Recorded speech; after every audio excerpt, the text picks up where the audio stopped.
Avec ce petit support, on va le placer ici et on va tracer au marqueur l'endroit où on va découper le plastique pour pouvoir poser le nouvel écran qui est de plus grande taille. Donc là je l'ai déjà tracé, hein. Donc en gros on va devoir couper toute la partie à l'intérieur du carré qu'on a tracé au marqueur. Bon, un petit coup de Dremel et vous devriez avoir un premier résultat à peu près comme ça là. Donc moi j'utilisais mon Dremel, hein. Après je vais poncer pour bien finir les surfaces là ici en plastique là. Là pour l'instant c'est pas fini, hein. Et après on aura un résultat qui sera relativement bien fait. Il faudra couper les deux goupilles en plastique ici là, parce qu'elles vont gêner pour la mise en place de l'écran.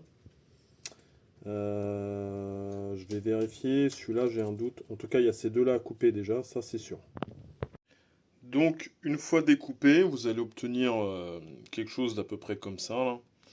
Donc là, j'ai pas mal poncé pour rectifier, on va dire, les parties qui étaient prédécoupées tout à l'heure. Bon, après, c'est jamais parfait, hein, mais là, on voit quand même que c'est très très correct. Faudra enlever, une fois que ce sera sec, tous les résidus de colle de l'ancien écran avec de l'alcool isopropylique et un coton. Voilà. Bon, après avoir tout nettoyé, j'ai refixé le haut-parleur. L'écran, bah, je l'ai fixé aussi. J'ai déjà pré-soudé les câbles qui vont bien, donc ground, synchro, bleu, vert et rouge.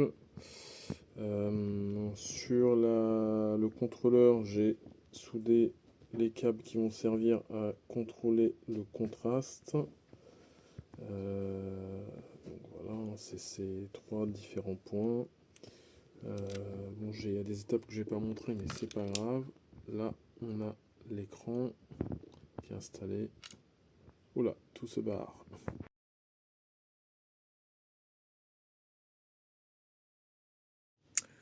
Donc, petit rappel, le rouge, donc au niveau de la couleur vidéo, le vert, le bleu, la synchro, la masse. Donc j'ai un sorte de petit connecteur rapide comme ça là. Il y aura la même chose de l'autre côté qui ira sur la carte. J'ai fait passer le câble par au-dessus pour la partie contrôle de contraste. Donc pour l'instant j'ai mis du scotch comme ça. On verra si en refermant la console il n'y a pas de problème. Parce qu'il y a des parties qui vont aller ici, là et là pour maintenir la carte au niveau de l'autre partie de la console. Donc c'est les parties qui sont là. On verra que ça gêne pas à la refermeture de la console. Ici on a alors BK, je sais pas ce que c'était, mais je l'ai quand même soudé. Après il y a la masse, donc toujours pour l'écran. Normalement cette masse là est reliée à celle-là, hein, celle que vous avez ici.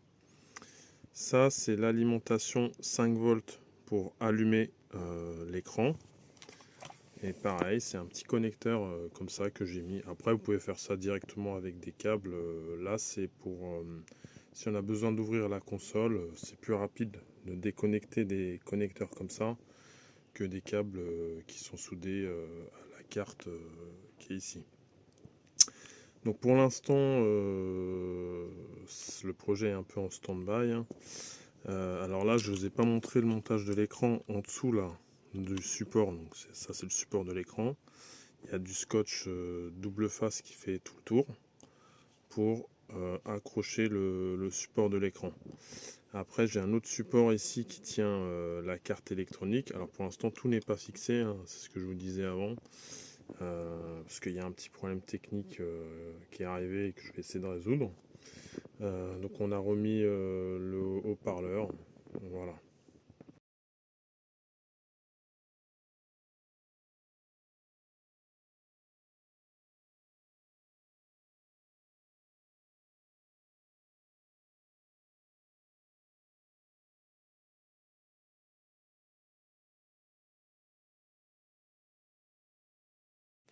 Donc là, j'ai des connectiques alors je les avais soudés, mais je les ai dessoudés suite à une autre petite panne, mais qui iront sur la carte de la console.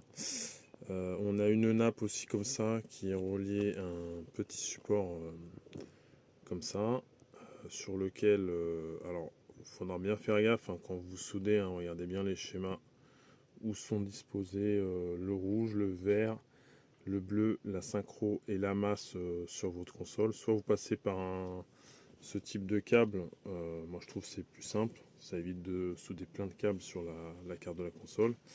Et donc ça c'était le raccord rapide, du coup qui ira sur l'autre partie du raccord ici. Là. Voilà. Donc là en gros on va récupérer le RGB-S de la console pour l'envoyer sur l'écran. Et pareil pour l'alimentation, ce sera ce câble là, on récupère l'alimentation sur la console pour l'envoyer sur l'écran, pour alimenter l'écran en 5 volts. Donc cette petite nappe bleue, alors moi elle est dans ce sens là, vous ferez attention à votre sens, il faut tout vérifier. Elle va aller dans le petit connecteur CN201 là, ici. Donc ici c'est là en gros où il y a le RGBS qui est récupéré pour être envoyé à l'écran. C'est les signaux de l'écran qui sont récupérés ici. Donc moi c'est cette petite nappe qui les récupère et par là on ira vers l'écran.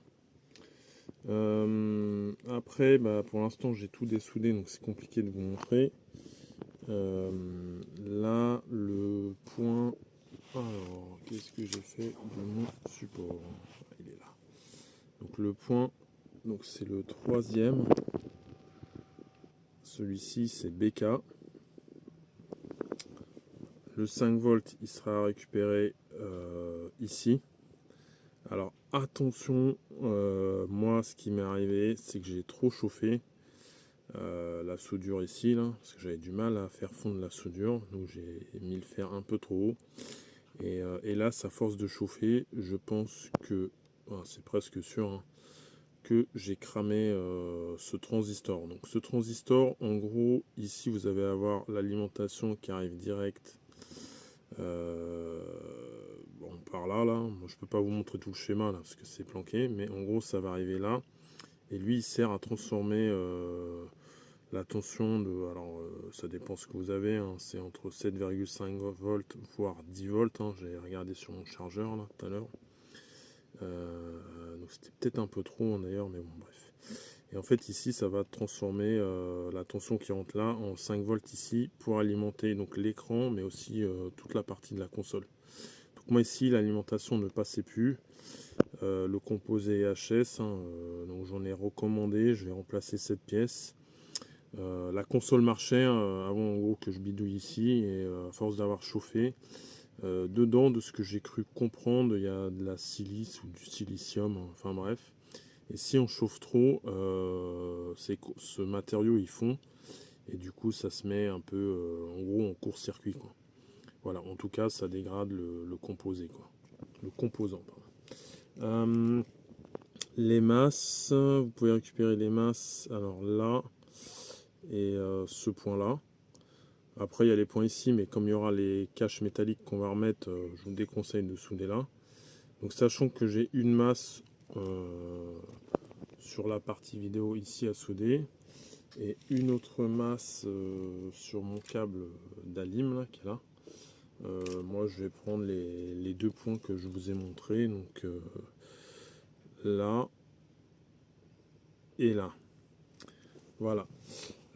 J'insiste sur le fait aussi que pardon. Il y a un truc. Attendez, il y a une résistance. Ah ouais, elle est là. Il faudra enlever la résistance R512. C'est très important, ça. Il ne faut pas la laisser. Elle est à enlever. Et alors après, c'est ici là. Je sais pas si on va voir. Si. Il y a la partie. Je pense que c'était un petit transistor, mais bon, je sais pas trop. En gros il y a le petit fil bleu là qui est à rajouter et qui est donc il faut souder sur la troisième patte là. et le relier au côté gauche du C511. Donc potentiellement il faut enlever le composant qui est ici là, sur une autre de mes consoles où j'ai déjà greffé un écran. Moi j'ai pas enlevé ce composant, ça marchait aussi. Alors là avec cet écran que j'ai acheté, il disait qu'il fallait enlever cette pièce. Bon, je l'ai enlevé. Pour l'instant on peut pas tester la console, hein, parce que comme j'ai cramé le Q502, j'ai aucune idée si ce mode sera fonctionnel. J'espère que oui, hein, parce que c'est pas ma console, hein, c'est la console d'un collègue. Je me suis aussi donc j'ai enlevé là le T500 vu qu'il était HS, il servait plus. Là pour l'instant le cache du T900 n'est pas remis, mais je remettrai, hein. D'ailleurs je remettrai le cache aussi ici là. Donc voilà, je regarde en même temps là. Il y a un petit truc là, j'ai regardé au microscope à la loupe. Donc voilà, une petite vue d'ensemble de la console. Bon, derrière, non, il n'y a pas de modif. Ici, il y avait les bobines qui avaient été changées, hein. Pareil, j'ai remis un peu de soudure là sur le petit transistor qui est à côté. Ici, j'ai enlevé les Q900 et Q901 vu qu'ils ne servent plus, hein, parce qu'on a c'est le nouvel écran, hein. Donc ça servait à alimenter l'ancien écran. Donc là, la prochaine étape, ça va être de remplacer le Q502. Voilà.